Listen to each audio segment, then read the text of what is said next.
I did care about this little ditty here, Maureen, where he decided to give us a little insight into his relationship with Michelle. Here it is, SOT 29. Since I left office, I have spent over 8 years now trying to dig myself out of a hole with Michelle.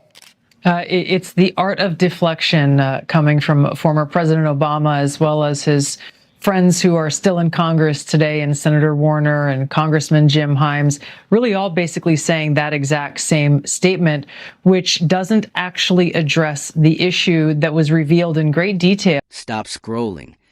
Something just cracked wide open in the political world. Megyn Kelly and Tulsi Gabbard unexpectedly teamed up and delivered a sharp, high-impact takedown that sent shockwaves straight toward Barack Obama, freezing timelines and leaving viewers stunned. No one saw this alliance coming, and the reaction was instant, with tension rising as people waited to see how Obama would respond. What happened next took an unexpected turn, turning a moment of commentary into a full-blown political flashpoint that impossible to ignore. Did you see the post he put out to celebrate her birthday? Yeah. Was it her birthday or their anniversary? Yeah, it was the least attractive photo of her that's ever been released. I mean, this is just wrong. Michelle Obama can look very nice in a photograph. This ain't it.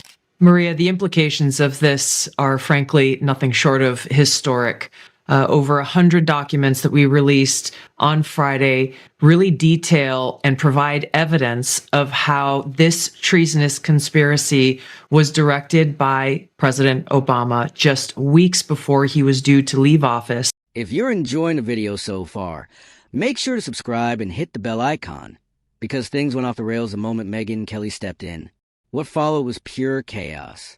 It felt like she'd been waiting her entire career for this exact opening. And when it arrived, she didn't hesitate, with a grin that signaled real trouble. She went straight at Barack Obama, tearing into his carefully polished public image, as it were an overpriced designer suit held together by ego, branding, and endless self-congratulation. I'm almost breaking even at the moment. Oh my God. It's perfect. He's telling the truth. Yeah, it's the other side of the first side we always cover, which is her and how miserable she is. Again, like, I know we've talked about this at length and it feels like a real puzzle for the ages, but why is he still whipping himself? Like, why is he still wearing the hair shirt? Why is he still suffering? I don't know. I don't know the hair shirt. Tulsi Gabbard stepped in like she'd entered the roast arena with a wrecking ball disguised as calm confidence. She didn't need to swing hard at all. She simply leaned back and let the momentum do the damage, sending one perfectly placed comedic domino after another toward Obama. Each line built neatly on Megyn Kelly's takedown, but Tulsi delivered in her signature deadpan style, the kind that doesn't explode on impact but lingers in the air, sinking in slowly and making the burn sting twice as long. President Obama then directed his Obama's DNI James Clapper to lead the effort to create this new intelligence community assessment that detailed not if, but how Moscow attempted to influence the outcome of the U.S. election. So this is the thing that I think people should pay attention to, is neither the message from President Obama's office, neither the statements coming from Democrats in Congress today and their friends in the propaganda media, none of them are addressing this fact. And just when it seemed like the intensity had peaked, Megyn pushed even harder. She ripped through a list of Obama's so-called legendary moments, but not the accomplishments. Instead, she targeted the flashy highlights where charisma beat logic, and the audience applauded simply because it felt right. The carefully protected myth was taken apart piece by piece, dissected like a rushed Wikipedia summary memorized a night before a high school debate, exposing how style often replaced substance while everyone nodded along. She's got the kerchief on her head. They're about 20 feet apart in this intimate dinner. And he looks great. This is classic, right? Like, he's like, this is a great picture. He's got the 1,000-watt smile. And she looks terrible. Why would he do this? Megyn, if I posted that photo, I certainly wouldn't be dating Jennifer Aniston. You'd be a dead man? I'd be a dead man.